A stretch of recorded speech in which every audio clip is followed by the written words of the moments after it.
O cheiro de terra molhada e velas apagadas ainda grudava nas roupas de Maria, mas o luto já tinha dado lugar a um pavor frio e real.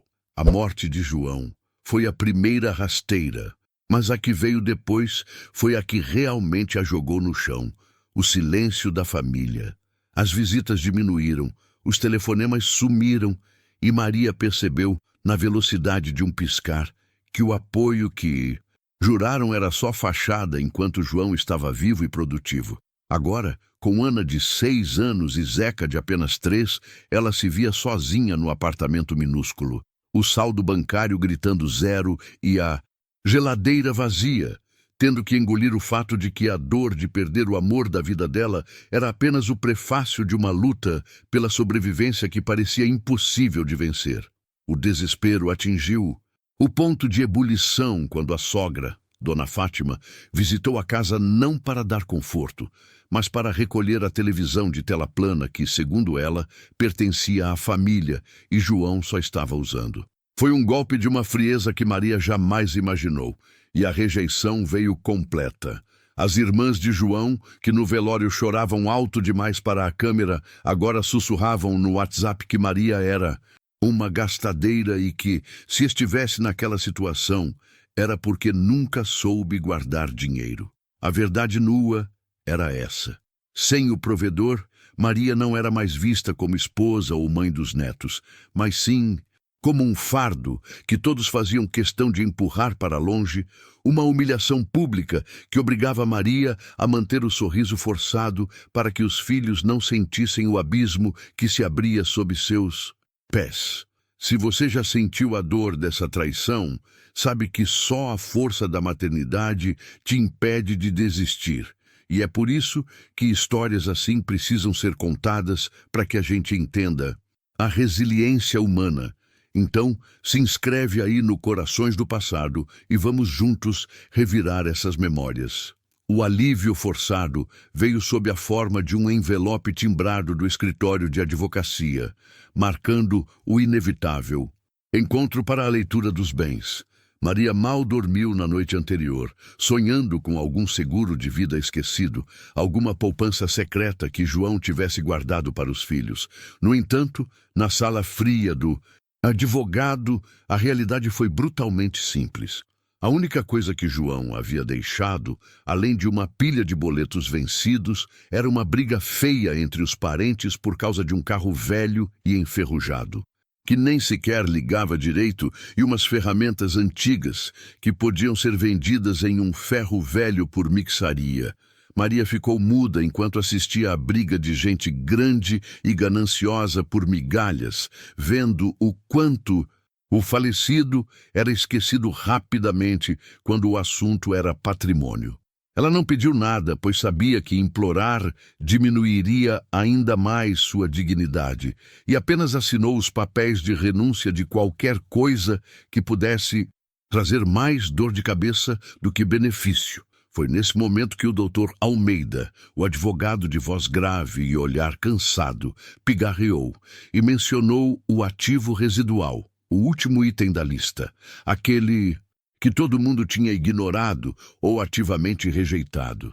Ele explicou que, anos atrás, João havia herdado um pequeno pedaço de propriedade de um tio distante, um terreno afastado na periferia, mas que a localização era tão desfavorável, o acesso tão complicado e o custo de manutenção tão alto que todos os outros herdeiros tinham feito questão de assinar a desocupação de posse, passando a responsabilidade adiante como se fosse uma batata quente. Era um lugar desprezado, abandonado, que ninguém queria assumir, um ativo que o próprio João tinha esquecido que possuía e que, por falta de opção e repúdio dos parentes, sobrava automaticamente para Maria. O advogado não fez questão de dourar a pílula, alertando Maria que o lugar era quase um problema, situado em uma área que a cidade tinha esquecido, perto do que o povo mais antigo chamava de Zona da Névoa, um nome que já dava calafrios. Maria, porém, não estava em posição de recusar nada. O apartamento alugado estava com o aviso de despejo pendurado na porta e os filhos precisavam de um teto, mesmo que esse teto fosse na beirada do inferno. Aquele pedaço de terra rejeitado, aquele despojo de uma herança miserável, era a última e única chance de Maria manter a família junta. E fora das ruas. A decisão foi rápida e dolorosa. Maria aceitou o fardo. Ela pegou os poucos documentos e agradeceu ao advogado, sentindo um gosto amargo de derrota na boca, como se tivesse aceitado uma esmola disfarçada de direito. O que pesava não era o desprezo pelo lugar, mas o desprezo da família que a forçava a aceitar tal miséria.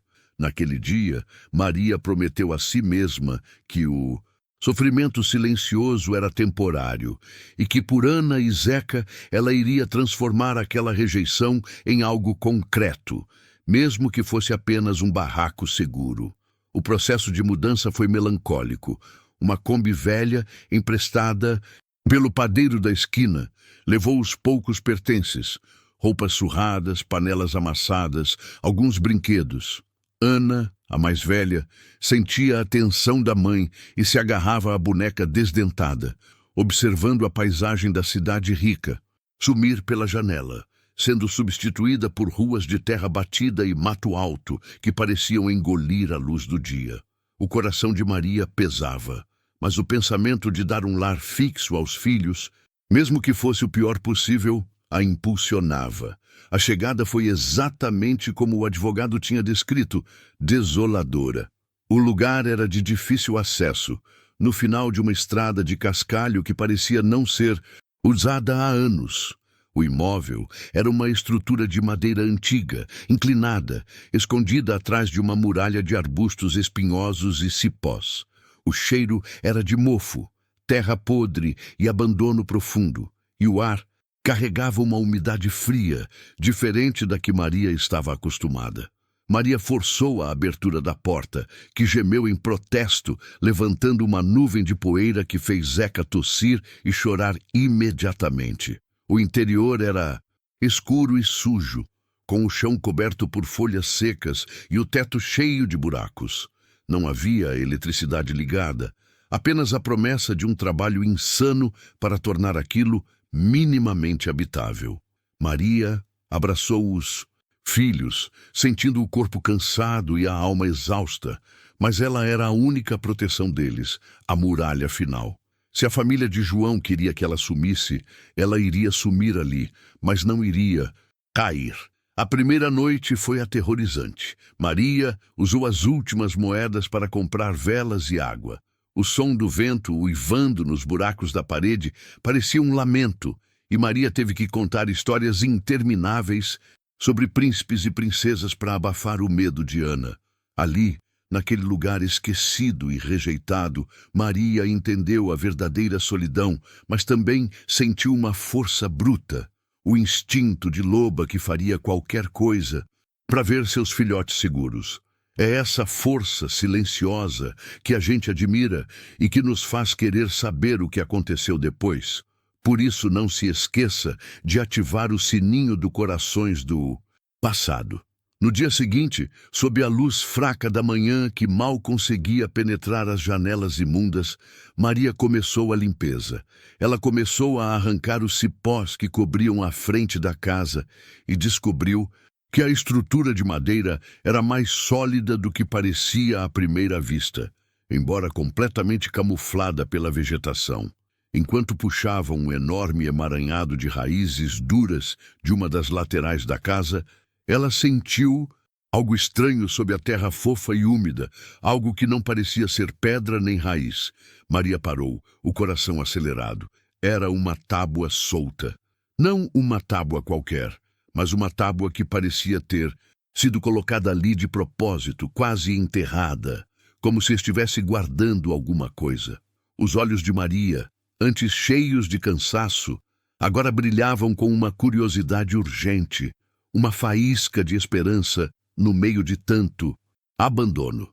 O que o falecido tio de João e, consequentemente, o próprio João teriam deixado escondido debaixo daquele chão que ninguém quis herdar? O que será que a família rejeitou que estava tão bem guardado naquele lugar miserável e desprezado? Maria sentiu o sangue gelar nas veias, a adrenalina da descoberta apagando o cansaço que pesava em seus ombros. Ela largou os cipós e se ajoelhou, afastando a terra fofa com as mãos. A tábua era velha, áspera e extremamente pesada, e Maria precisou usar a ponta de uma pá enferrujada que encontrou jogada no mato para fazer a alavanca. Ela não podia fazer muito barulho, tinha que ter certeza de que Ana e Zeca, que estavam quietos lá dentro, não ficariam assustados com a movimentação suspeita ali fora. Com um grunhido de esforço, a tábua finalmente cedeu, revelando não um vazio de terra, mas um objeto compacto, escuro e muito, muito pesado. O que Maria puxou da terra úmida era uma caixa de ferro, pequena, mas densa, completamente coberta por uma camada espessa de ferrugem e terra grudada, parecendo um bloco de chumbo. Estava lacrada sem visível fecho, como se o antigo dono tivesse feito questão de que ela ficasse ali para sempre.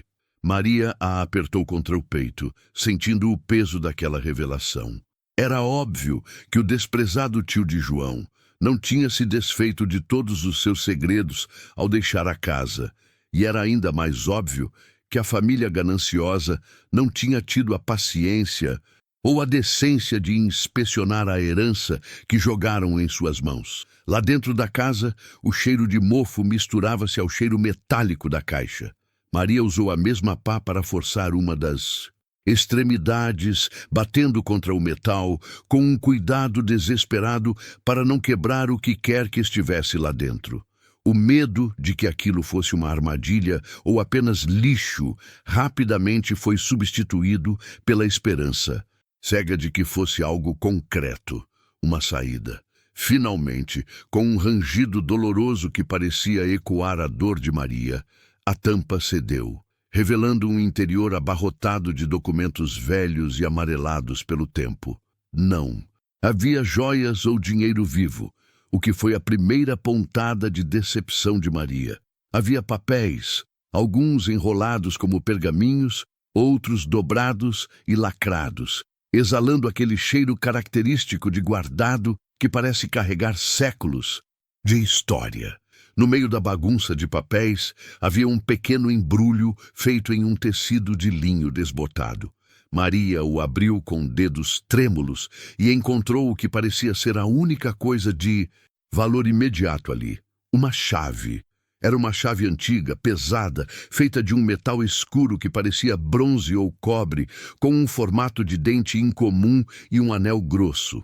Não era uma chave que serviria para a porta de entrada da casa. Era muito grande e elaborada para isso. Maria percebeu que aquilo era a ponta do iceberg, a primeira pista de um mistério que ela havia desenterrado literalmente. Os olhos dela percorreram os papéis, tentando decifrar as letras cursivas e finas que pareciam croquis ou mapas de terra, complicados demais para seu entendimento imediato. A viúva sentiu uma onda de fúria e ressentimento contra a família de João. Eles eram tão mesquinhos e tão cegos pela certeza de que a casa era um lugar sem valor que nem se deram ao trabalho de investigar o que o falecido parente havia guardado nela. O desprezo deles por Maria e seus filhos era o mesmo desprezo que eles tinham pela própria história familiar. E agora ela estava ali, no meio da sujeira e do medo, segurando a prova física da sua rejeição e ao mesmo tempo a chave para algo maior. O mistério não pagava as contas. Maria piscou, trazendo-se de volta à realidade fria. Os filhos estavam inquietos. A fome era real e a água estava acabando.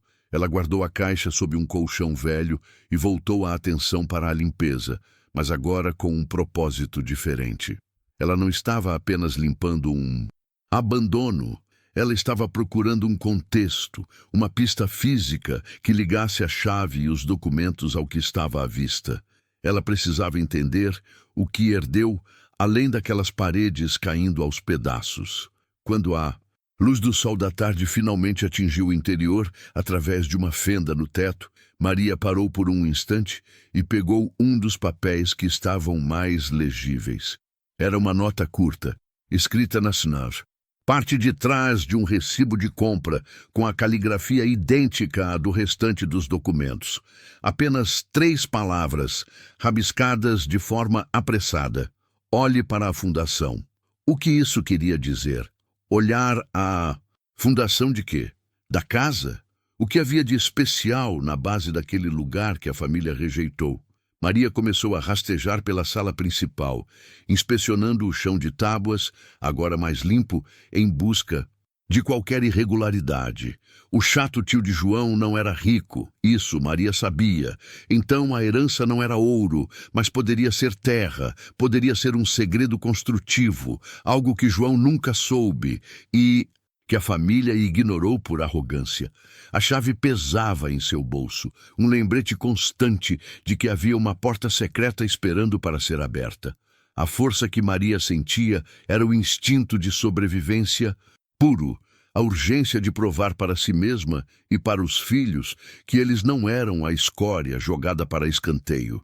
Eles mereciam mais, e se o universo havia conspirado para que ela desenterrasse um segredo familiar tão bem guardado, ela iria até o fim. É essa determinação que separa os corações do passado de qualquer outro canal. Se você está sentindo essa emoção crescendo no peito, se inscreva agora para não perder o que Maria vai descobrir. Maria retornou à caixa de ferro, revirando os documentos mais uma vez em busca de um mapa mais claro, de um nome de rua, de um ponto de referência, e encontrou outro pedaço de papel que estava dobrado tão pequeno que quase passou despercebido. Nele, uma simples seta apontava para o canto sudoeste da casa, junto a um desenho rudimentar de uma parede com um X marcado com força. A viúva levantou-se rapidamente e foi para o canto indicado. Era uma parede de barro e madeira, escura, que estava protegida da chuva e que Maria não havia tocado. Ela passou a mão pela superfície áspera, procurando por uma tábua solta, uma falha. E então, no ponto exato do desenho, ela sentiu uma diferença na textura. O barro parecia mais mole ali, quase como uma massa fresca, e um cheiro fraco, mas perceptível, de madeira nova, diferente do mofo antigo. Maria colocou a chave pesada no bolso e começou a raspar a camada de barro, sentindo o material ceder sob seus dedos, revelando algo que não deveria estar ali. Uma pequena abertura, um vão escuro na parede. O que havia do outro lado, esperando pela chave que ela acabara de encontrar? O que o tio escondeu que era tão precioso que ele preferiu enterrar, a deixar para a família que o desprezava? Maria parou, o corpo paralisado entre o medo e a urgência. Aquele vão escuro na parede parecia respirar, soltando um cheiro de terra úmida e metal oxidado, e Maria sentiu uma vertigem ao perceber que a parede da casa, que era seu único abrigo, era também o esconderijo de um segredo que poderia mudar tudo ou esmagá-la de vez. Ela sabia que precisava agir rápido, antes que as crianças ficassem muito assustadas com o barulho que ela faria. José e Ana estavam quietos no canto, observando cada movimento da mãe. E a coragem de Maria era alimentada por aqueles olhos fixos, esperando que ela encontrasse a salvação. Usando um pedaço de ripa que encontrou no chão, Maria começou a raspar e alargar o buraco com mais força. A camada de barro cedia facilmente, revelando que aquilo era uma espécie de porta ou tampa feita de madeira de lei, propositalmente camuflada e encaixada com extrema precisão no corpo da fundação da casa. O tio de João não era rico em dinheiro, mas era rico em cautela e mistério, e Maria se perguntava por que ele se daria ao trabalho de esconder algo assim se não fosse algo de valor inestimável, talvez não para o mercado, mas para o destino de quem o descobrisse. O coração batia forte contra as costelas quando ela finalmente conseguiu expor a superfície de madeira completamente. Era uma tábua grossa, com um pequeno visor metálico no centro. Era ali que a chave deveria entrar. Ela retirou o pesado objeto do bolso, a mão tremendo levemente, e aproximou a ponta enferrujada do buraco da fechadura. Aquele momento carregava o peso de toda a sua miséria passada e todas as esperanças que ela se recusava a deixar morrer. A chave encaixou na primeira tentativa, provando que Maria estava seguindo o mapa perfeito desenhado pelo falecido tio. O som do metal raspando o mecanismo interno foi alto demais no silêncio da casa. Um clique seco e final que selava o destino de Maria para o bem ou para o mal. Ela girou o objeto devagar, sentindo a resistência da fechadura, e o cheiro de mofo se intensificou, como se o ar estivesse sendo liberado de uma câmara de décadas. A porta cedeu, mas não se abriu sozinha. Ela estava pesada e emperrada. Maria teve que se ajoelhar e usar a força dos ombros para empurrar, gemendo com o esforço, enquanto a tábua finalmente se movia, revelando um espaço escuro e profundo, um pequeno nicho escavado diretamente na terra da fundação e forrado com pedras lisas. Lá dentro, protegido da umidade, havia um embrulho. Era um embrulho grande, envolto em um tecido de serapilheira grosso e amarrado com uma corda de sisal antiga que Maria precisou cortar com a ponta da chave. Não era um cofre, não eram sacos de moedas, e o primeiro pensamento que a atingiu foi a decepção gelada. Seria apenas um baú de quinquilharias velhas, mais uma piada cruel do destino. Ela lutou contra o impulso de desistir, lembrando-se da arrogância da família de João, que havia rido daquela herança desprezada. Maria puxou o embrulho para fora do buraco, sentindo o peso surpreendente do conteúdo, e o colocou sobre as tábuas do chão. Ela desfez o nó com pressa, rasgando o tecido. O que estava ali dentro não era o dinheiro vivo que ela sonhava, mas algo muito mais complexo e confuso. Havia um conjunto de objetos metálicos longos e finos, que pareciam instrumentos de medição, ou talvez peças de joalheria, incrivelmente polidos e bem cuidados, junto a um objeto que parecia ser um livro ou um diário de capa grossa. Maria pegou o livro primeiro. A capa era de couro escuro, gasto, mas firme, e estava selada com um cadarço de linho encerado, garantindo que ninguém o abrisse sem quebrar o selo. A viúva sentiu um arrepio. Aquele não era um diário comum. Parecia um registro meticuloso e secreto.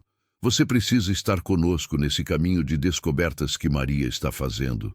Se você sente essa adrenalina, por favor, se inscreva agora no Corações do Passado e venha desvendar esse mistério que a família de João jogou fora. Ela examinou os objetos de metal. Eles eram feitos de um material que brilhava de forma diferente. Não pareciam ser apenas ferro comum, e o desenho era complexo, cheio de marcações precisas e hastes ajustáveis. Maria não entendia de topografia ou engenharia, mas sabia que aquelas não eram ferramentas que se encontravam em qualquer casa velha, e o nível de cuidado com que foram preservadas indicava um valor que ia muito além do material. A viúva respirou fundo, colocando os objetos de lado para se concentrar no volume de couro. Aquele livro era a voz do tio, a única explicação para a loucura da casa e dos mapas. Com cuidado quase reverencial, Maria quebrou o selo de linho, sentindo a textura da capa sob seus dedos, e abriu o diário na primeira página, onde a caligrafia do tio, a mesma das notas rabiscadas, preenchia o espaço. A primeira linha era uma data antiga, de quase 30 anos, e abaixo não havia nada sobre medidas de terra ou ouro enterrado. Havia uma confissão, escrita em letras pequenas e apertadas, que Maria precisou ler 2 vezes, para ter certeza de que estava entendendo o absurdo que seus olhos lhe mostravam. Aquele não era um livro de herança ou um mapa de tesouro. Era a história de um segredo que envolvia a todos. Ela leu a frase de novo e o sangue de Maria gelou nas veias. O tio não estava apenas falando da casa. Ele estava falando de João, do seu marido, do pai dos seus filhos, de uma maneira que Maria jamais poderia ter imaginado. Meu erro começou no dia em que João me pediu ajuda e eu não soube dizer não. E a última frase daquela entrada era a mais chocante, prometendo destruir a memória que Maria tinha do seu próprio casamento. Tudo o que aconteceu a partir daquele momento, incluindo o seu casamento com Maria, não foi por acaso. Maria sentiu o chão sumir sob seus pés, o ar preso na garganta, enquanto a frase girava na escuridão úmida daquela casa. Tudo o que aconteceu a partir daquele momento, incluindo o seu casamento com Maria, não foi por acaso. Não podia ser verdade, era a loucura de um velho recluso, mas a caligrafia firme do tio, o tom de confissão angustiada, gritavam a verdade dolorosa de que sua vida inteira, seu amor com João, havia sido uma farsa, uma peça em um jogo que ela sequer sabia que estava jogando. O diário escorregou em suas mãos e Maria precisou usar toda a sua força, de viúva, de mãe desesperada, para não desabar no choro ali mesmo, misturando a dor da perda com a humilhação da mentira. Ela se negava a acreditar que o amor que sentira por João, a cumplicidade que tinham nos anos bons, fossem apenas parte de um plano arquitetado, um erro que o tio carregava na consciência. O que ele estava tentando esconder para precisar usar o casamento do próprio sobrinho como cortina de fumaça. Ela virou a página rapidamente, o coração batendo descompassado no peito, procurando desesperadamente por uma linha que desmentisse a anterior, que dissesse que tudo não passava de uma metáfora mal colocada. Mas o tio não escrevia sobre metáforas, ele detalhava. Ele falava de um medo que o consumia, de pessoas que ele devia ou que estavam atrás de algo que ele tinha escondido na propriedade. Ele precisava de um testa de ferro, de alguém que parecesse comum e que morresse de amores pela esposa, distraindo a atenção do que realmente importava ali. E era aí que entrava João, seu marido. O tio escreveu sobre a dívida antiga de João, um problema sério que o jovem não conseguia resolver e que, segundo o tio, o levaria à ruína. O tio ofereceu a solução financeira completa, o perdão total da dívida, com uma única e terrível condição. João teria que se casar com Maria, a moça simples do interior, a vizinha que ele mal notava, e trazê-la para viver na casa deles por um tempo, servindo como a fachada perfeita de uma família feliz e desinteressada. Maria sentiu uma onda de náusea.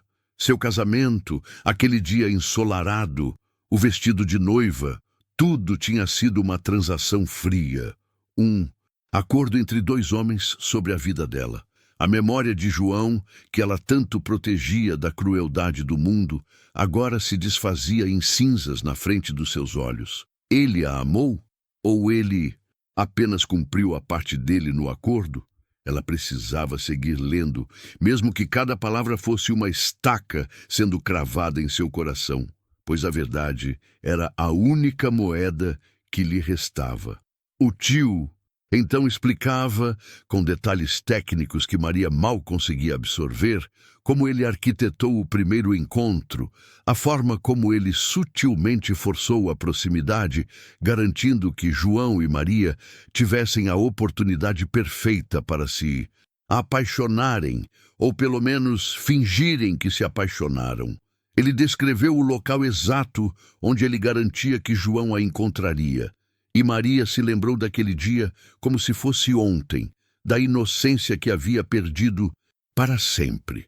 A narrativa do diário fez uma pausa na confissão pessoal e voltou-se para a herança em si, para os instrumentos de metal que estavam ao lado do livro. O tio explicou que aquelas ferramentas eram a chave, mas não para encontrar ouro em barras. Eram instrumentos de medição de precisão, necessários para localizar algo que estava protegido por camadas de terra e pedra, algo que só poderia ser achado cruzando dados complexos de topografia e astronomia. Se você está sentindo o peso dessa revelação junto com Maria, mostrando que a verdadeira herança não é dinheiro, mas sim um segredo perigoso, mostre seu apoio a esta viúva corajosa e se inscreva agora no Corações do Passado. O tio deixou claro que a casa, o terreno abandonado e toda a área circundante eram a casca, o lugar que ninguém queria, e que, por isso, servia como a proteção perfeita. A família de João havia rido da herança, pensando que era apenas terra seca e uma casa caindo aos pedaços, ignorando que o verdadeiro valor não estava na casa, mas sim sob ela e ao redor.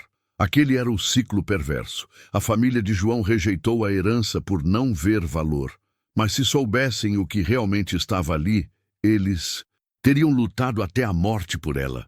E agora Maria, a viúva rejeitada, a mulher que ficou com a sobra, era a única pessoa no mundo com a chave para um segredo que definia o destino da sua família. Um segredo que, se revelado, colocaria em risco a segurança dos seus filhos pequenos. A responsabilidade era excruciante. Maria olhou para o diário, para o peso do couro em suas mãos, e sentiu o fogo da indignação misturar-se com a determinação materna. Ela não podia mais chorar pela morte de João, ou mesmo pela traição. Agora, ela precisava entender. Ela precisava saber se o amor dele tinha crescido de verdade, se no meio daquela mentira encomendada ele realmente havia escolhido ficar. E se ele a amou, por que ele não contou a ela sobre o segredo? Essa era a pergunta que quebrava Maria por dentro e a impulsionava a continuar a leitura. Se essa história de luta e descoberta mexe com suas emoções mais profundas, clique no botão de inscrição. Apoiar o Corações do Passado é apoiar a verdade que Maria busca desesperadamente. Maria virou a última página preenchida e encontrou um desenho rabiscado, um mapa simples da área externa da casa, e logo abaixo uma inscrição final do tio, escrita em um tom de aviso urgente, quase desesperado. O que está escondido tem o poder de mudar tudo, Maria. Mas se aqueles que me caçavam descobrirem que a família de João está na posse disto, você será a próxima na mira. Não procure o dinheiro, procure o registro. E o registro está selado dentro de uma caixa que só pode ser aberta com o uso conjunto de todas as ferramentas. Você precisa encontrar a caixa antes que eles a encontrem. O que será que o tio escondeu que é tão poderoso a ponto de arriscar a vida de uma família inteira? Maria fechou o diário com uma violência que não combinava com o material velho e macio, e o estrondo ecoou na casa silenciosa, como se ela tivesse deixado cair um tijolo de chumbo. O peso daquelas palavras finais, a ameaça clara e cristalina do tio, transformaram a dor da traição em um medo gelado e prático. Não havia mais tempo para perguntar se João a amou de verdade. Agora, a única pergunta era: quem são eles? E o que eles farão com seus filhos se descobrirem que Maria, a viúva abandonada, tem a chave para algo que vale a vida? Ela precisava agir, não chorar. E o calor materno que lhe subiu ao peito era a única coisa que a impedia de desabar no chão de terra batida da cozinha. A primeira coisa era esconder. Ela empurrou o diário e os instrumentos de metal frio para dentro de um saco de farinha vazio, enfiando tudo no fundo de uma caixa de ferramentas velha que ficava debaixo do fogão a lenha, um lugar que ninguém nunca pensaria em olhar, pois só guardava pregos enferrujados e lixo. Aquela herança, que parecia apenas documentos sem valor, agora era uma bomba-relógio escondida na sua própria casa, e Maria sentia o tic-tac da paranoia nos seus ouvidos, imaginando que qualquer barulho lá fora era a chegada daqueles caçadores mencionados pelo tio. Enquanto tentava retomar a respiração, a cabeça de Maria começou a trabalhar, ligando os pontos que antes eram apenas sofrimento. Porque o tio havia escolhido o local mais miserável e esquecido de toda a família de João para esconder um segredo tão gigantesco? Porque o desprezo era a melhor camuflagem. A terra seca, a casa em ruínas, a pobreza estampada na sua vida, tudo isso era a capa de invisibilidade perfeita. Se os parentes de João tivessem recebido uma fazenda produtiva, um imóvel nobre, A busca pelo segredo teria começado ali. Eles riram da herança abandonada, mas foi a rejeição deles que salvou Maria, dando-lhe o único lugar onde ela estaria segura, pelo menos por enquanto, se soubesse o que estava procurando. O mapa rabiscado no final do diário era vago para os olhos destreinados de Maria. Ela pegou a sacola de ferramentas e espalhou os instrumentos de medição na mesa. Eles eram estranhos, frios, cheios de lentes e níveis, coisas que pareciam tiradas de um filme antigo ou de uma aula de física que ela nunca teve. O tio falava em topografia e astronomia, em cruzar dados para achar um ponto. Maria mal sabia fazer a conta de somar para alimentar os filhos, e agora precisava se tornar uma astrônoma para decifrar a última vontade de um homem que ela mal conheceu, e o segredo de um marido que talvez nunca a tenha amado de verdade. Essa era a ferida que latejava mais que o medo da morte, a ausência de João. Se ele sabia do segredo, se ele sabia do perigo, por que diabos ele não a preparou? Por que não a alertou ou a tirou dali? Maria tentava desesperadamente encontrar nas páginas do diário de João, que ela ainda não achara, alguma prova de que o amor dele superou o acordo que o tio fez. Ela precisava de um único parágrafo, uma única palavra que dissesse que no meio daquela mentira encomendada, ele a tinha escolhido de verdade. Se você também está ansioso para que Maria encontre essa prova de amor e coragem, mostre seu apoio a ela se inscrevendo no Corações do Passado. O mapa mostrava claramente um ponto específico, marcado com um próximo a uma formação rochosa que Maria reconhecia na beira do terreno, bem longe da casa.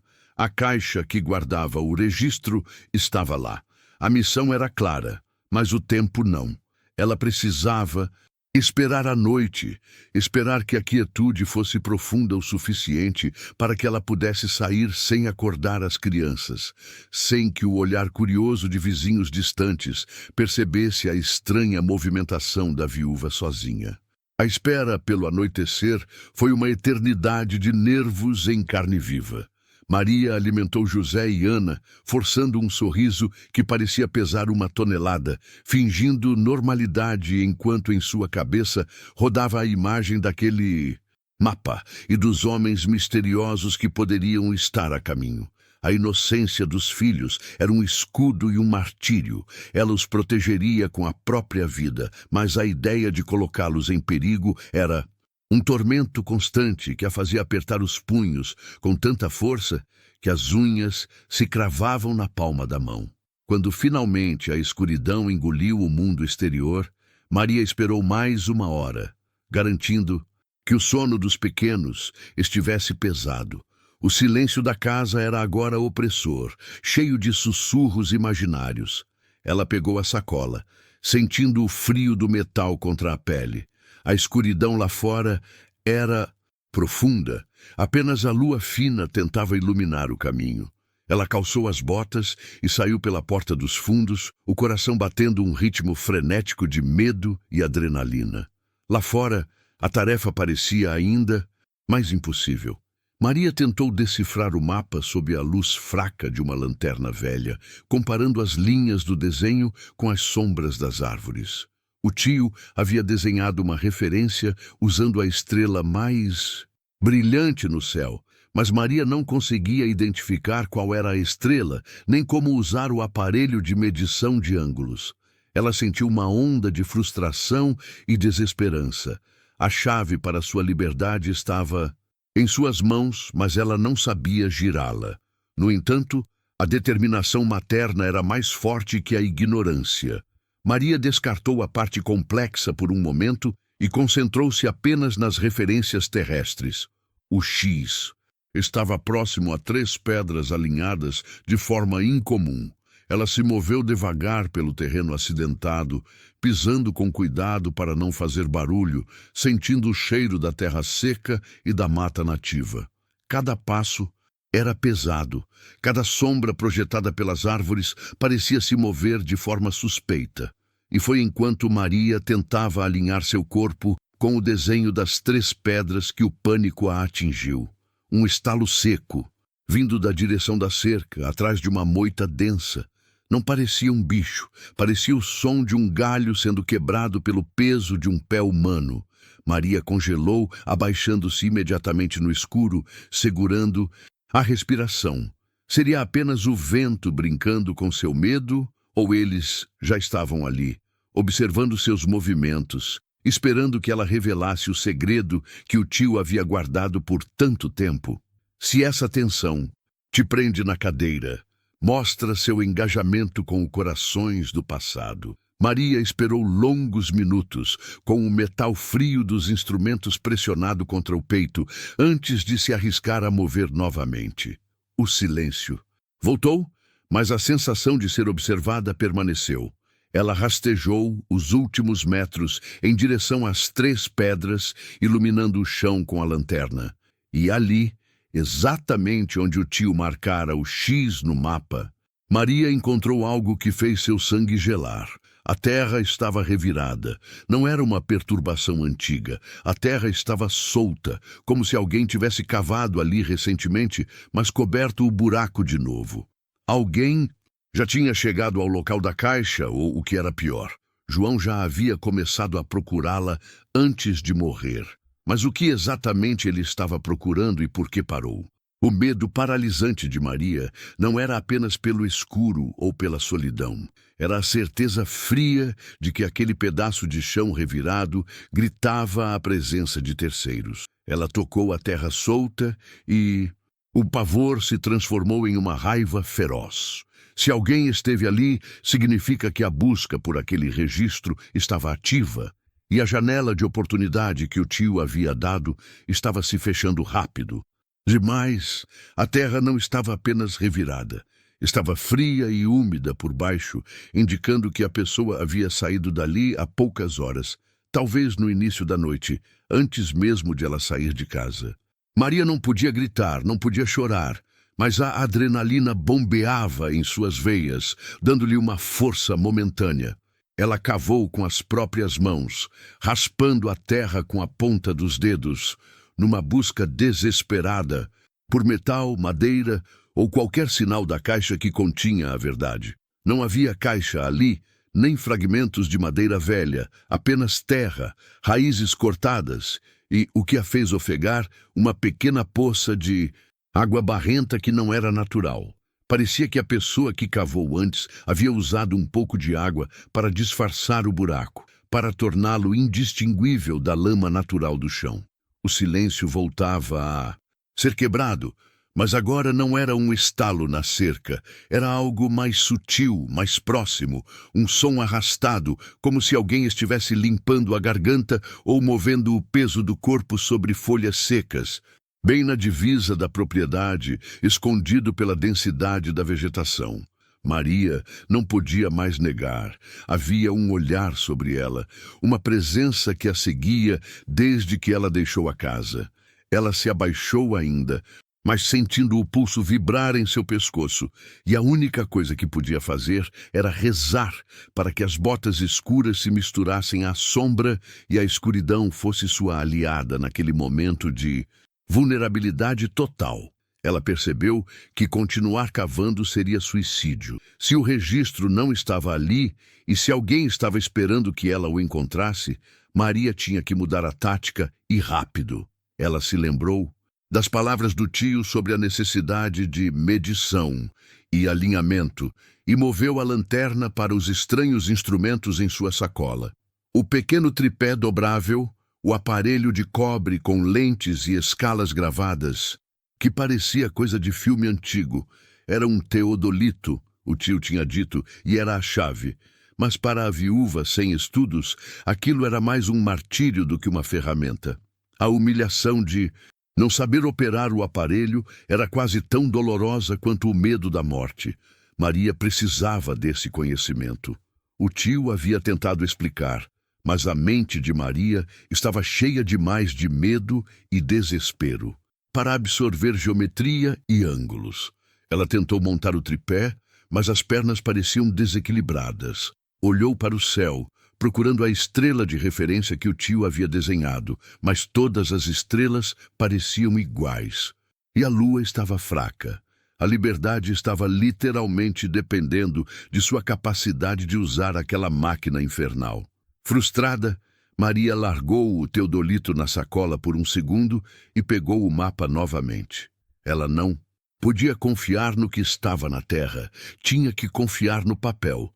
E ao analisar o desenho mais de perto, sob a luz fraca, ela percebeu que o X não era o local onde o registro estava enterrado. O X era um ponto de referência inicial, o ponto zero da medição.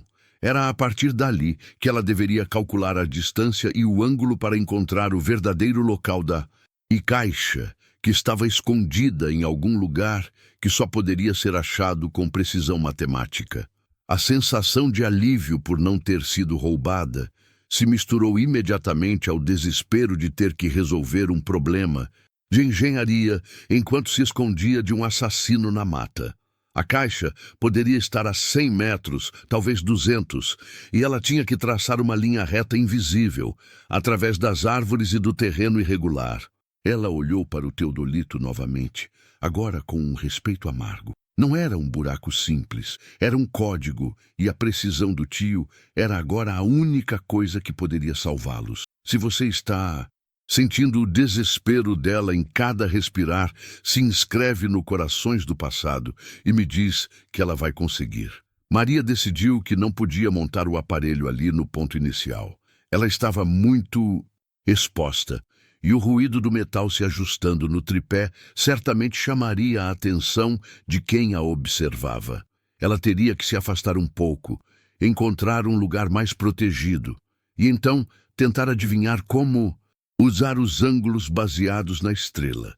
Ela pegou a sacola e, ao fazê-lo, sentiu algo duro e frio cair no chão. Não era o mapa, nem as chaves. Era uma pequena folha de papel dobrada ao meio, que estava presa por fita adesiva na parte de baixo do aparelho de medição. O tio, prevendo sua inabilidade e talvez o perigo, havia deixado uma cola. Maria apanhou o papel com as mãos trêmulas e desdobrou-o. Não eram coordenadas complexas, mas sim uma única instrução, escrita em letra miúda, mas clara. Use a linha da cerca antiga.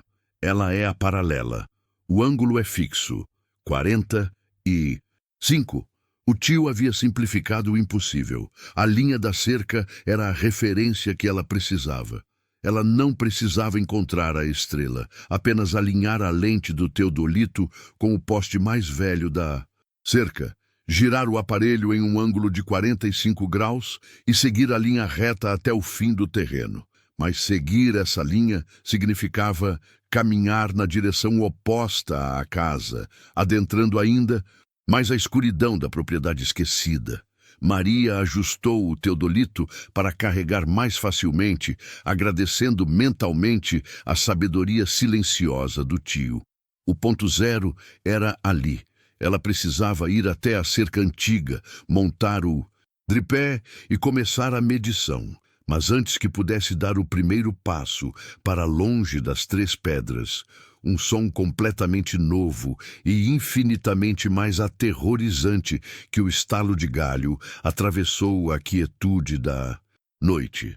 Era o som distante, mas inconfundível, de um motor roncando, não um carro de passeio.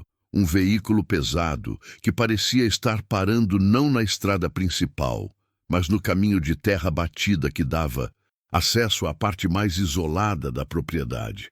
Maria apertou os olhos, tentando penetrar a escuridão, e viu um clarão fraco de faróis surgindo no horizonte da mata. Eles não estavam apenas vigiando, eles estavam chegando, e Maria estava no meio do campo de busca deles, com a chave do segredo nas mãos. Ela precisava sumir. Não havia tempo para cálculo, nem tempo para voltar para as crianças.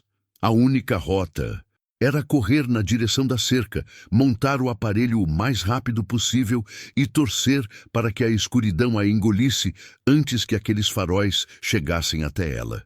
Mas ela mal deu 2 passos quando o rastro de luz se apagou, seguido por mais um silêncio. Um silêncio que desta vez era interrompido não pelo som de motor, mas por duas lanternas fortes se acendendo na mata, se movendo rapidamente em sua direção. Maria correu, sabendo que a caçada havia oficialmente começado, e a caixa que ninguém queria seria o prêmio de sua vida ou de sua morte. Maria não correu, ela se lançou. O peso do teodolito nas costas, que antes parecia a salvação, agora era um fardo que ameaçava derrubá-la a cada passo desigual naquele terreno traiçoeiro. Os feixes das lanternas pareciam projetar-se no ar como duas espadas de luz perfurando a escuridão, varrendo o chão exatamente no local onde ela estava parada segundos atrás. Ela se obrigou a fazer o máximo de silêncio, ignorando o mato que arranhava suas pernas e o pulmão que queimava por dentro, pois a única coisa mais perigosa do que ser vista era ser ouvida, e o ruído da busca já era uma trilha sonora de terror. O pânico era uma onda fria, mas no meio do medo, a determinação maternal cravou-se como um prego em sua mente. Ela não podia parar, não podia falhar, porque o futuro de seus filhos dependia daquela caixa que ela nem sabia o que continha. Era uma corrida contra o tempo em que o prêmio era a vida e a punição era a perdição total. Se você consegue sentir a força dessa mulher que corre por seus filhos, mesmo quando tudo desmorona, se inscreve no Corações do Passado para acompanhar cada passo dessa jornada dramática. Ela finalmente alcançou a linha da cerca, uma estrutura antiga e enferrujada que definia o limite daquela parte da propriedade. Não oferecia proteção real, mas era a linha zero da matemática do tio, o ponto de partida. Maria se jogou atrás de um arbusto denso, soltando o teodolito com o máximo cuidado, sabendo que qualquer peça quebrada significaria o fim. Ela podia ouvir os passos deles agora, abafados pela distância, mas constantes, metódicos, movendo-se em zigue-zague para cobrir a área onde o motorista do veículo havia relatado sua presença. O desafio de montar aquele equipamento de precisão, sob pressão e tremor, era quase insuperável. Ela precisava parafusar o tripé e nivelar a máquina e fez isso mais pelo tato e memória muscular do que pela visão, já que não podia arriscar acender nem mesmo a lanterna do celular. O suor escorria pelo seu rosto, misturando-se com a terra, enquanto ela lutava contra o tempo e contra a fragilidade do metal que deveria dar a ela a precisão de um engenheiro. Seus dedos encontraram o ajuste do eixo e ela alinhou a lente com o poste mais velho e retorcido da cerca, exatamente como o tio havia instruído. Aquele poste, torto e esquecido, era agora o norte de sua bússola. Respirando fundo uma única vez, ela ignorou o ritmo acelerado de seu coração e moveu a luneta para girar o ângulo, sentindo o clique suave do mecanismo de 45 graus, o ângulo fixo que libertaria o segredo. O alinhamento estava feito. Maria colou o olho na ocular e, através da ampliação, ela traçou a linha reta, invisível e perfeita que cortava a escuridão.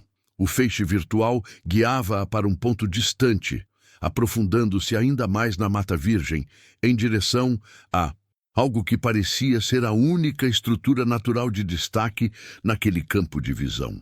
Uma figueira centenária e isolada, com galhos que se espalhavam como dedos velhos. Ela sabia que o tio não esconderia algo de valor simplesmente ao lado de uma árvore. Tinha que ser naquela árvore ou próximo dela. Não havia tempo para desmontar o teodolito e carregá-lo novamente. Ela memorizou a linha divisada, pegou a pequena pá dobrável que havia trazido na mochila e começou a rastejar e correr na direção apontada, abandonando a cerca e o equipamento que a levaram até ali. Maria se movia com a agilidade desesperada de um animal acuado, ignorando as dores e focando apenas no tronco imponente que crescia à sua frente. A figueira era monumental, suas raízes grossas parecendo tentáculos na superfície do solo. Ela chegou ao local exato, onde sua linha de visão terminava, e começou a circular a árvore, procurando por qualquer sinal de terra remexida ou alguma marca. Foi então que ela viu, não na base da árvore, mas entre duas raízes laterais que formavam um pequeno nicho escuro. A terra ali estava ligeiramente mais fofa, talvez por acúmulo de folhas, mas ela sentiu a diferença. Maria ajoelhou-se e enfiou a pá no chão com toda a força que lhe restava. O som da pá cavando era ensurdecedor no silêncio da mata, e Maria rezou para que o ruído dos homens quebrando galhos ao longe fosse alto o suficiente para abafar o barulho de sua escavação. Ela puxava a terra úmida para fora, jogando-a para o lado, com movimentos rápidos e desordenados, sentindo o cheiro forte de matéria orgânica e terra antiga. Atingiu o objeto. Não era uma pedra, e não era metal fino. Era o som inconfundível de madeira densa, talvez revestida. Maria largou a pá e usou as unhas para raspar a terra restante, revelando a forma de um baú pequeno, não maior que uma caixa de sapatos reforçada com ferragens escuras. O peso daquela descoberta esmagou seu peito, uma mistura de triunfo e terror. Ela conseguiu puxar a caixa para fora do buraco, abraçando-a contra o peito. Era pesada, incrivelmente densa, e emitia um cheiro de mofo e segredo guardado. Maria mal teve tempo de respirar o alívio. Ela ouviu o barulho agudo do metal velho sendo esticado e rasgado, seguido por um grito de surpresa. Eles haviam encontrado a cerca arrombada, provavelmente derrubando o poste torto que serviu de referência, e agora estavam livres para correr diretamente para ela. Maria olhou para a caixa escura em suas mãos, notando uma inscrição estranha e quase apagada na madeira, o desenho de uma coruja e um número romano que parecia ser um 4. Ela apertou a herança desprezada contra si, mas o som das vozes, agora claras e alarmadas, estava a poucos metros. Eles sabiam que ela estava ali. Maria tentou correr, mas ouviu a ordem gritada na escuridão, uma voz rouca e definitiva, que fez seu sangue gelar. Parem, ela não está com o mapa, ela está com o tesouro.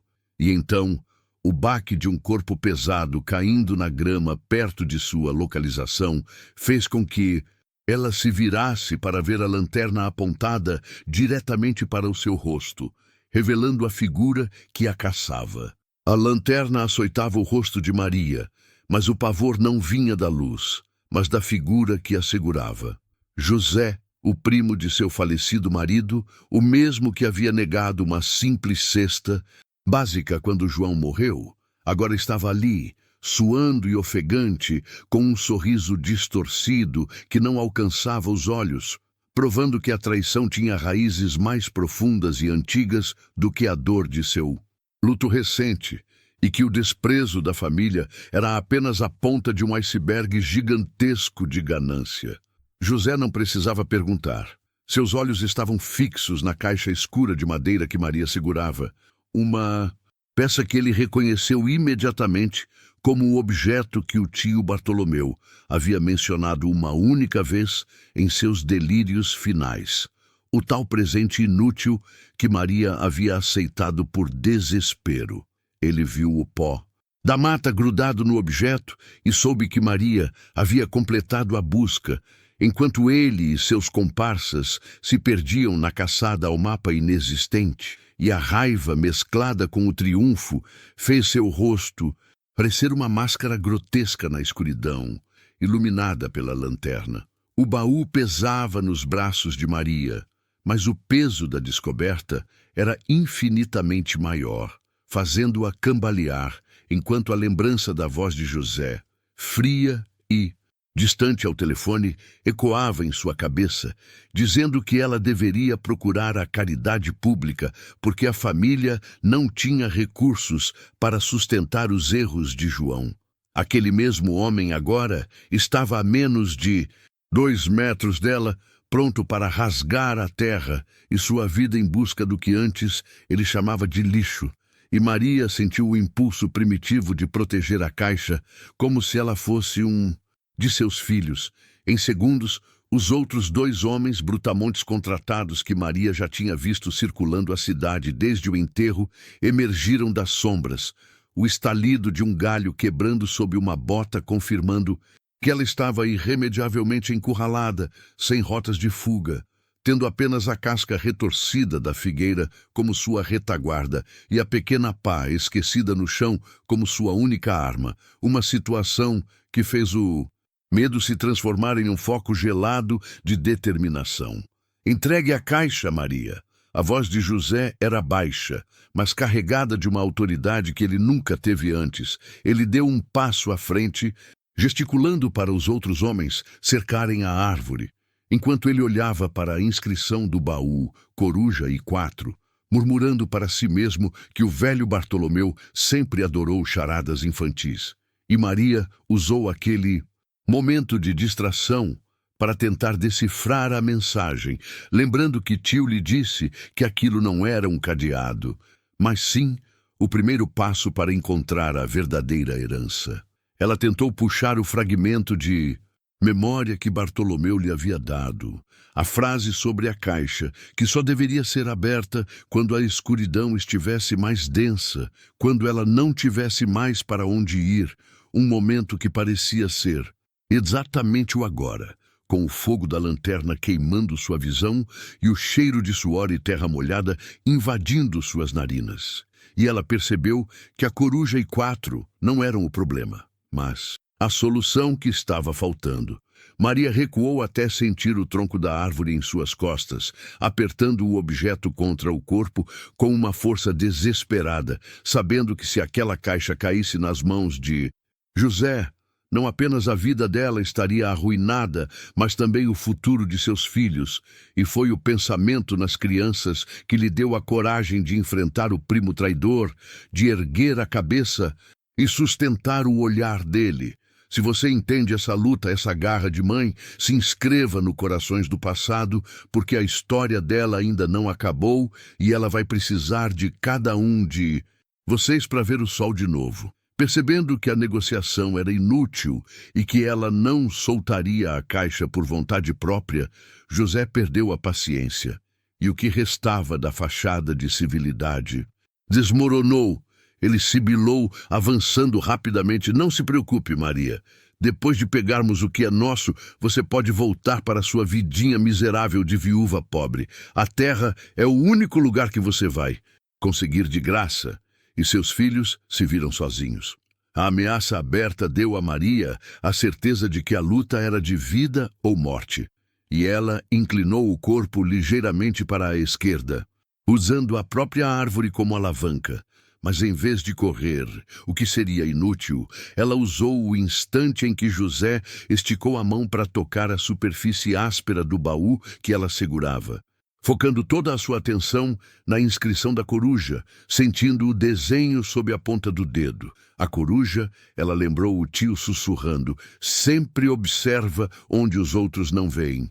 E o 4 representa a direção, não o número.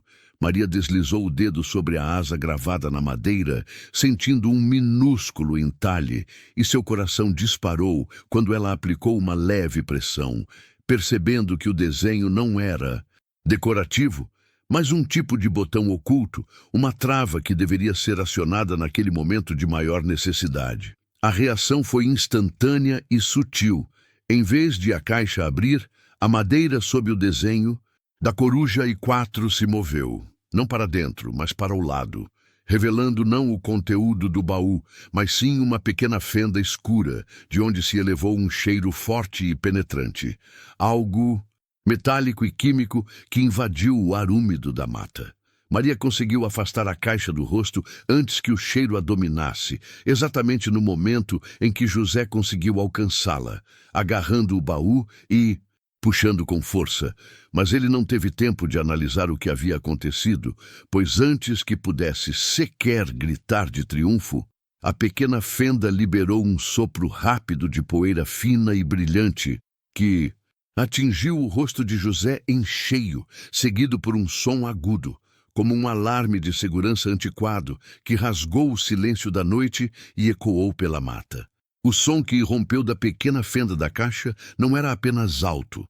Era uma punhalada fina e aguda que atravessou os ouvidos e se alojou diretamente no cérebro, paralisando qualquer pensamento racional, uma frequência tão alta que parecia feita para dilacerar nervos, e Maria conseguiu apenas cambalear para trás, sentindo o ar vibrar ao seu redor enquanto observava o caos instantâneo que havia acabado de desencadear.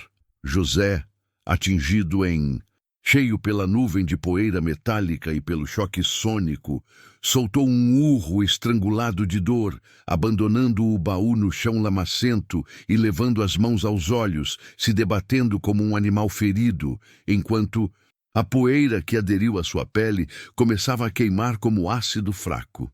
Os 3 homens que o acompanhavam, que mal entendiam o propósito daquela caçada noturna, ficaram completamente desorientados, o grito agudo da caixa os atingindo com a força de um soco no estômago, e eles cobriram os ouvidos desesperadamente, tropeçando uns nos outros em um pânico cego. Eles foram contratados para intimidar e pegar um objeto, mas ninguém os preparou para lidar com um alarme químico e sônico que Bartolomeu claramente havia projetado para proteger sua herança de invasores apressados. Apesar da dor excruciante em seus próprios tímpanos, Maria reconheceu o presente de tio Bartolomeu.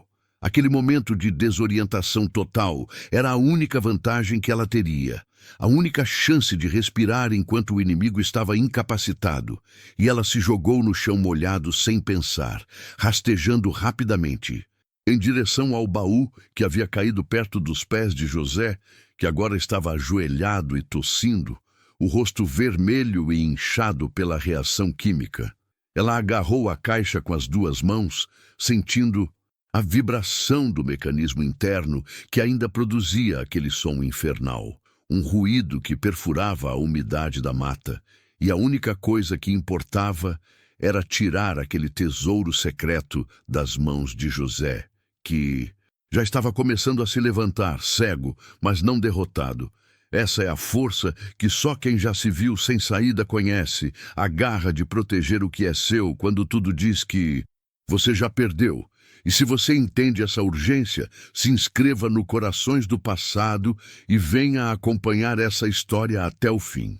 O maior problema agora era o barulho.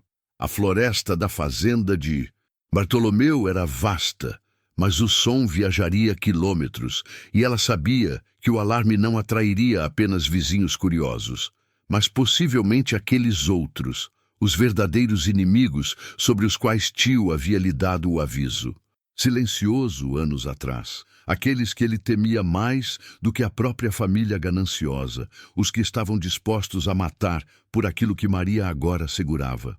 Com o corpo de José se debatendo a menos de 1 metro dela, Maria precisava de silêncio imediato, e ela deslizou a ponta dos dedos trêmulos sobre o entalhe da coruja e 4, tentando encontrar novamente o ponto de pressão que havia ativado a armadilha, sentindo o pavor de que o mecanismo fosse de uso único e que agora estaria preso naquele modo de alarme ensurdecedor. A madeira estava escorregadia de terra e suor, mas ela insistiu, buscando a pequena reentrância da asa da coruja, e quando finalmente encontrou e aplicou pressão, o efeito não foi instantâneo, mas veio em um alívio lento e dramático. O grito agudo começou a se distorcer, transformando-se em um chiado agudo e prolongado, como o de um motor parando em câmera lenta, antes de finalmente sucumbir a um silêncio pesado e opressor, um vácuo auditivo que era quase tão perturbador quanto o barulho.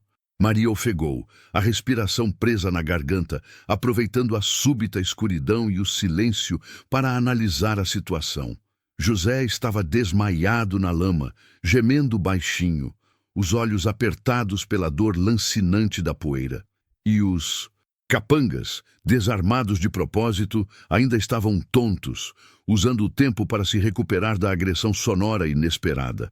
Ela teve a certeza naquele instante de que tio Bartolomeu havia planejado cada detalhe. Ele não queria que o conteúdo caísse nas mãos de pessoas que simplesmente forçariam o baú, porque a herança só seria revelada àqueles que ousassem entender suas charadas. E a primeira lição era clara. A caixa não continha o tesouro, mas a proteção para ele, uma prova de lealdade e inteligência.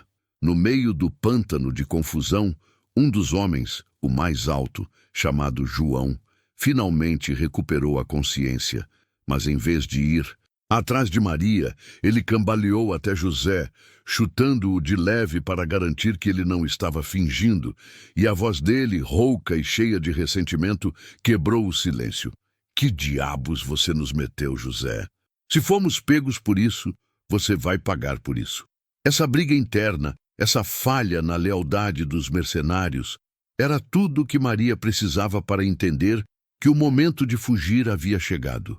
Ela se levantou, sem se importar com a lama que a cobria, agarrando a pá esquecida que havia sido sua arma inicial, e começou a se mover rapidamente, entrando na escuridão mais densa, usando o tronco retorcido da figueira como cobertura final.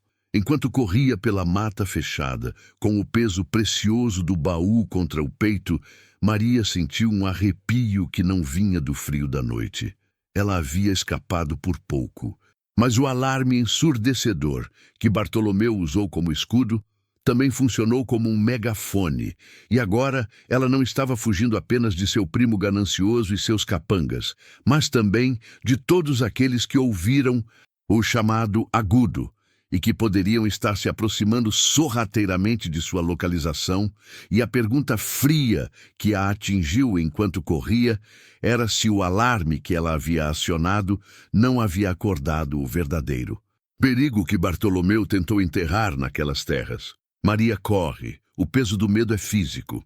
A lama grudava nos pés, cada passo era um esforço monumental que exigia toda a força que ela tinha, e a cabeça não parava de calcular a distância, o tempo que levaria para José se recuperar, e principalmente quantos desconhecidos teriam ouvido aquele uivo mecânico se espalhar pela escuridão, porque aquele som não era o grito de uma briga de família, era o toque de reunir para quem realmente entendia o que Bartolomeu escondia. Ela não estava apenas fugindo da raiva momentânea de um primo derrotado e tonto, mas sim correndo contra o relógio da ganância alheia que Bartolomeu havia avisado que existia, sabendo que as piores ameaças são sempre as silenciosas, aquelas que chegam sem fazer alarde depois que o palco já está montado, e o barulho atraiu a atenção de quem sabe exatamente o que procurar. O baú, mesmo pequeno e aparentemente feito apenas de madeira, parecia absorver a luz, e o cheiro de madeira antiga misturado a algo metálico, quase elétrico, pairava no ar frio da noite. E Maria apertava o objeto contra o peito, sentindo a rugosidade da coruja entalhada sob a camisa suada, percebendo que Bartolomeu nunca a teria exposto a essa loucura se não fosse o único jeito de garantir o futuro dela. Era por isso que ela tinha que honrar a escolha dele, protegendo não só o objeto em si, mas o segredo que ele representava, o futuro dos seus filhos, que dependia inteiramente daquele jogo de vida ou morte que ela não havia pedido para jogar, mas que tinha sido forçada a aceitar assim que o marido morreu e todos a abandonaram. Ela tentou olhar rapidamente para trás, mas a escuridão era completa, engolindo qualquer sinal de José e seus capangas, e ela se contentou em apenas ouvir, captando o som distante dos gritos de João que ainda ressoavam na área da figueira, indicando que a briga interna e a tontura ainda estavam impedindo a perseguição imediata. Um pequeno alívio que comprava alguns segundos preciosos de fuga. O que a atormentava era o peso da herança. O objeto não parecia vazio, como Bartolomeu havia sugerido, ao dizer que ele guardava apenas a proteção. E Maria sentia uma densidade incomum no centro da caixa, algo sólido e pequeno que deslizava minimamente quando ela mudava de direção, sugerindo que o primeiro entalhe era apenas o começo de um intrincado sistema de segurança. Era desesperador não ter luz para inspecionar melhor a herança, mas acender a lanterna seria um farol de perigo em meio à floresta escura. E ela tinha que confiar cegamente na memória das trilhas que tio Bartolomeu a forçava a percorrer quando era criança. Caminhos que pareciam inúteis na época, mas que agora eram sua única chance de sobreviver. Enquanto o pavor apertava, ela lembrou do calor dos filhos dormindo, da promessa que fez a si mesma de que eles nunca mais voltariam a passar fome ou a sentir a humilhação da rejeição familiar, e essa lembrança era o combustível que a fazia atravessar a escuridão e a lama, um fogo sagrado que só a força materna é capaz de acender em momentos de desespero total. É essa resiliência silenciosa que nos move, não é mesmo? Aquele momento em que você encontra a força que nem sabia que tinha, e se essa história toca você, se inscreve no Corações do Passado para não perder o que Maria vai descobrir em seguida. Ela precisava parar por um segundo, organizar o pensamento e, mais importante, entender o que estava carregando, e se escondeu atrás de um enorme cipó coberto de musgo e com os dedos voltando a traçar o entalhe da coruja e 4. Ela procurou por outras marcas, outros sinais do gênio meticuloso de Bartolomeu, que sempre via o mundo em charadas. Foi então que ela sentiu, bem na base do objeto, um leve deslocamento, uma área que parecia ter cedido sob a pressão da fuga e da umidade, revelando não um novo mecanismo externo, mas uma fina fenda quase invisível que não existia antes do acionamento do alarme.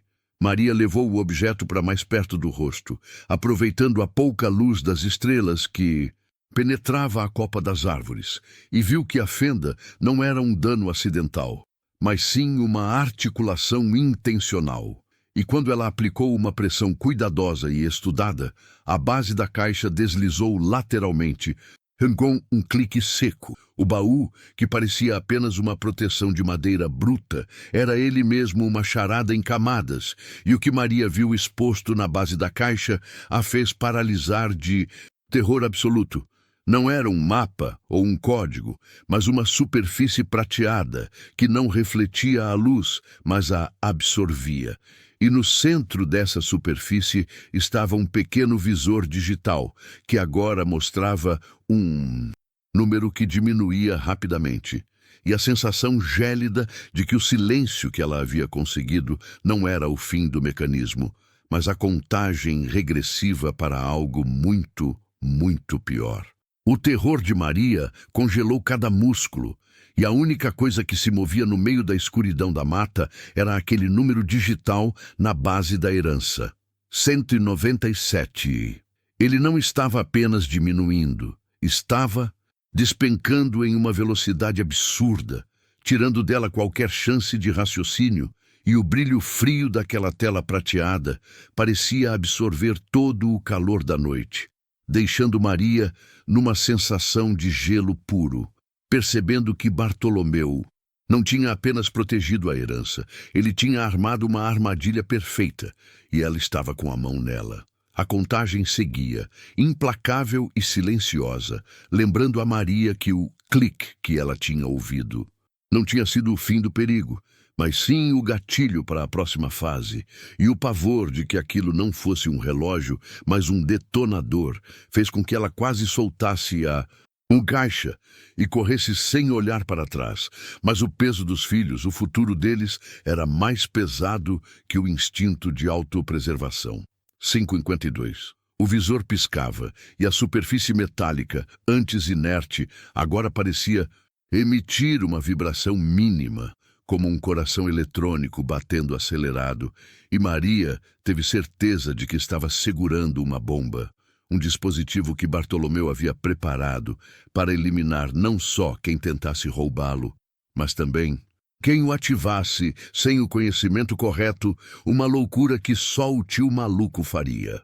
O som seco de galhos quebrando, vindo de longe, mas inegavelmente mais perto, trouxe Maria de volta à realidade brutal.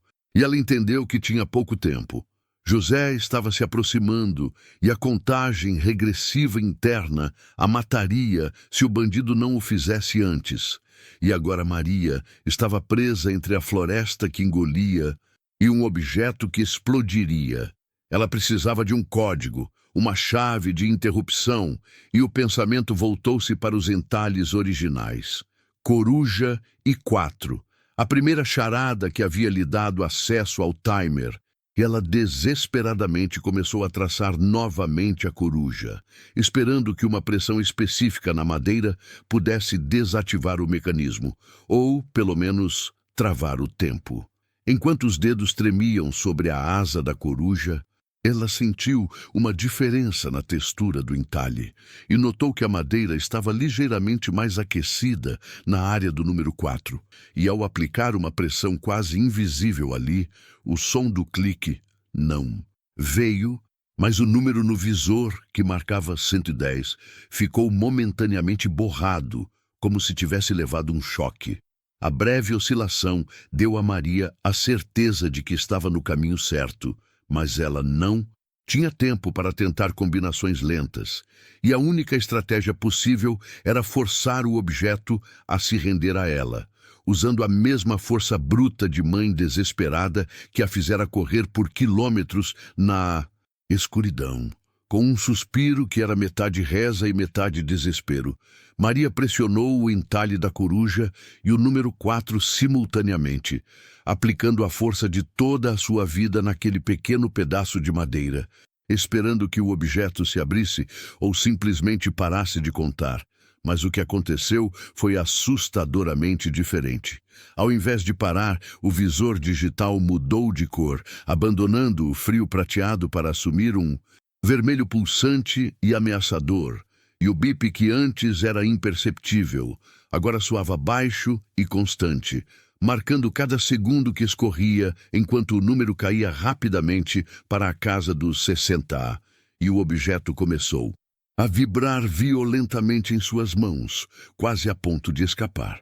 Maria soltou um grito abafado, o ar lhe faltando nos pulmões, mas ela agarrou a caixa com ainda mais força, sabendo que largá-la agora significaria o acionamento total. E naquele momento de adrenalina pura, ela viu que o calor intenso que emanava do objeto estava vindo de um ponto específico, uma fenda quase invisível acima do visor, por onde saía uma fumaça finíssima, com cheiro de eletrônico queimado. Ela precisava sair dali, mas sabia que correr faria o objeto sacudir ainda mais e aceleraria a contagem. E o som dos passos de José e seus capangas estavam inegavelmente muito próximos. E eles já não estavam mais gritando, o que era muito pior, porque indicava que estavam se movendo de forma furtiva, prontos para emboscá-la. É impressionante a coragem que surge quando o medo não pode mais te paralisar, não é? Se você está sentindo essa tensão, mostre seu apoio se inscrevendo no Corações do Passado, porque o próximo momento de Maria vai mudar tudo. O visor vermelho piscava de forma frenética. O som de bip havia se tornado um tom contínuo de alarme agudo, e o número na tela parou de despencar e começou a flutuar entre 2 dígitos. Aterrorizantes, 05, 04, 5, Z4. E Maria percebeu que a armadilha de Bartolomeu estava finalmente pronta para ser acionada. Mas antes que pudesse fazer qualquer movimento, o objeto fez um último e ensurdecedor bip final. E no mesmo instante em que o visor congelava no 03X, uma luz verde, forte e penetrante irrompeu da pequena fenda, rasgando a escuridão da floresta e apontando diretamente para o céu, agindo como um farol perfeito que indicava a José exatamente onde ela estava escondida. A luz verde que irrompeu da caixa não era apenas forte. Ela era um farol zombeteiro, e Maria reagiu com um instinto animalesco, uma urgência que superava a dor e o medo da explosão. Ela rolou no chão úmido da floresta, caindo de barriga sobre a caixa pulsante, usando todo o peso do seu corpo e a espessura da jaqueta para tentar abafar aquela traição luminosa que gritava sua localização. Para o mundo, o impacto foi violento, o ar fugindo de seus pulmões enquanto sentia a vibração da bomba contra o estômago, mas a prioridade era matar aquela luz, e enquanto a terra e a sujeira engoliam parcialmente o brilho verde, ela soube que o movimento havia sido tarde demais, porque o estrondo da mata se quebrando, vindo de múltiplas direções, já estava sobre ela.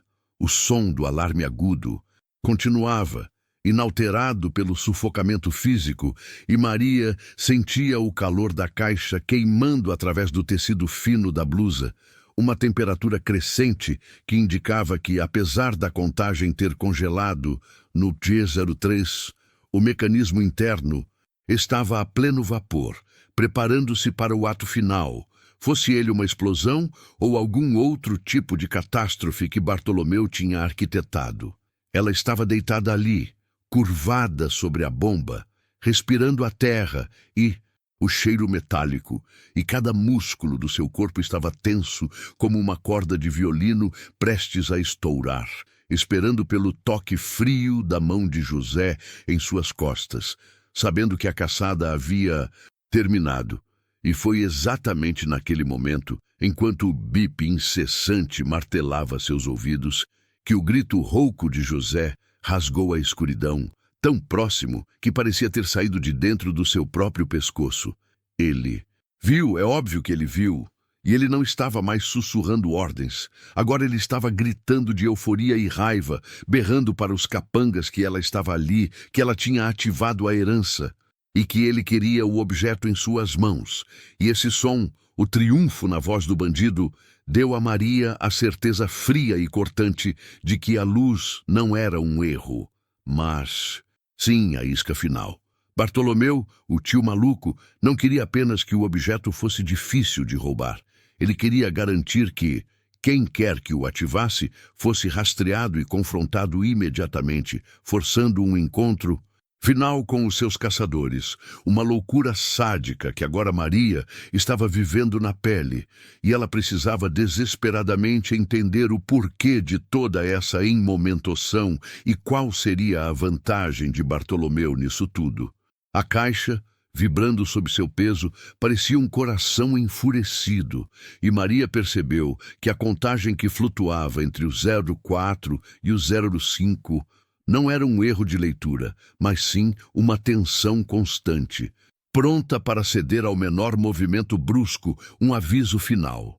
Ela ouviu o som da folhagem se abrindo com violência e soube que José não estava mais se preocupando com furtividade. Ele estava correndo na direção dela, impulsionado pela certeza da vitória e pelo brilho tênue da luz verde que ela mal conseguia conter com o próprio corpo.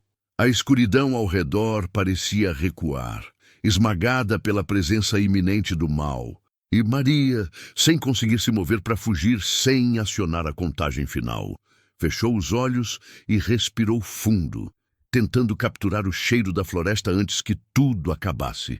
Mas o que ela capturou foi o cheiro de suor e terra molhada que vinha de muito perto. Ele parou, a respiração pesada e ofegante ecoando a centímetros de sua cabeça, e o silêncio que se seguiu ao movimento brusco de José foi ainda mais aterrorizante do que os gritos, porque indicava que ele estava ali, parado, absorvendo a momento, apreciando o fato de tê-la encurralado sobre o que ele acreditava ser uma bomba, uma imagem patética e desesperadora que preenchia sua sede de vingança.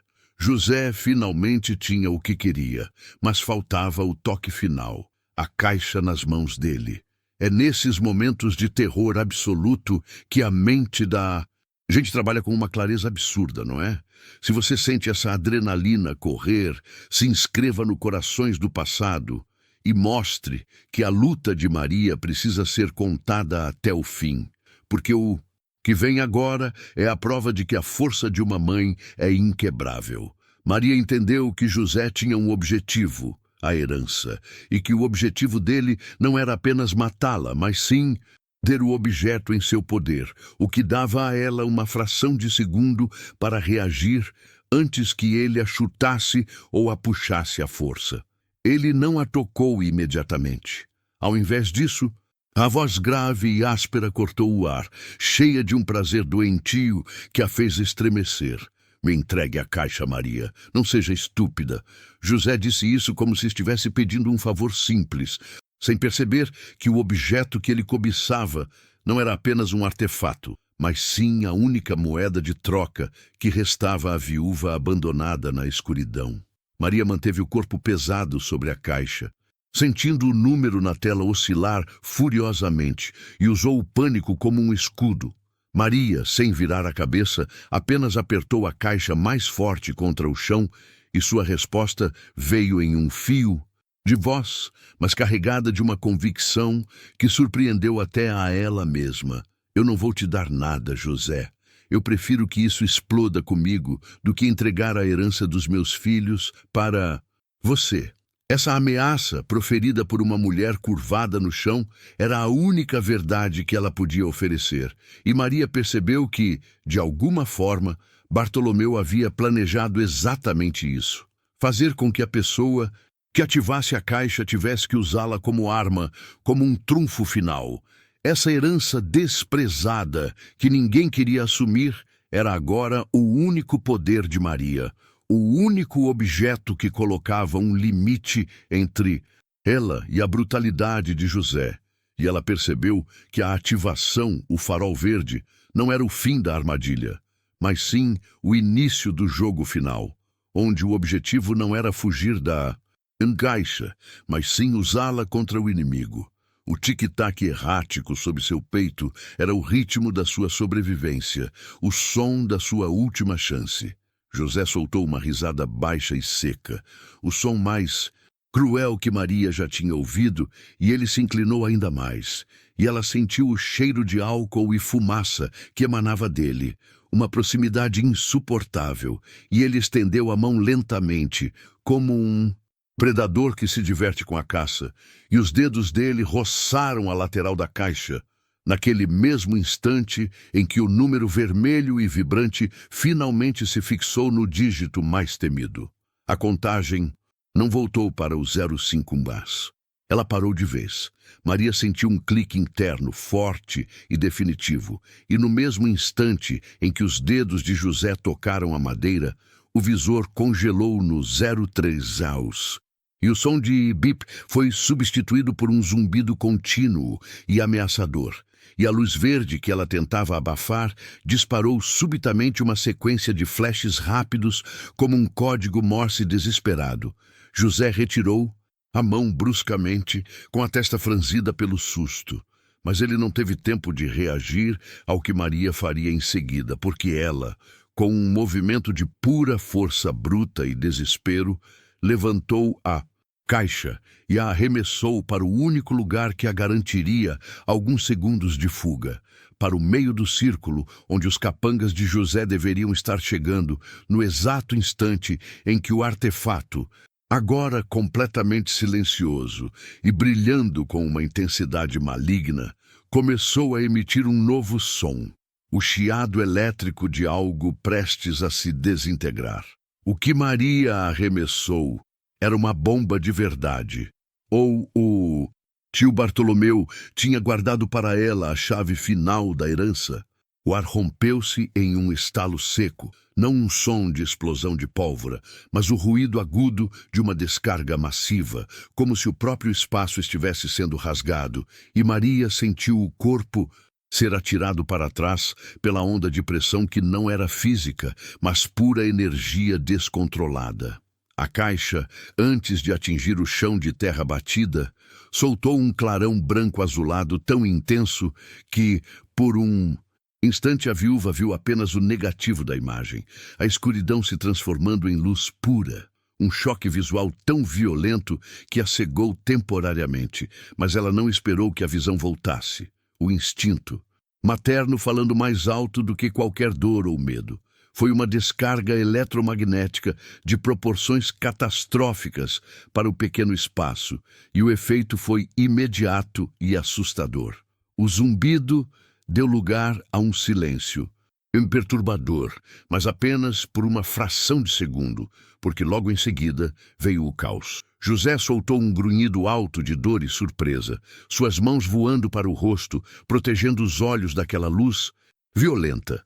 E o cheiro forte de ozônio queimado preencheu o ar, junto com o chiado de curto-circuito que vinha dos poucos aparelhos eletrônicos que estavam próximos, inclusive o celular que José usava para se comunicar com seus cúmplices.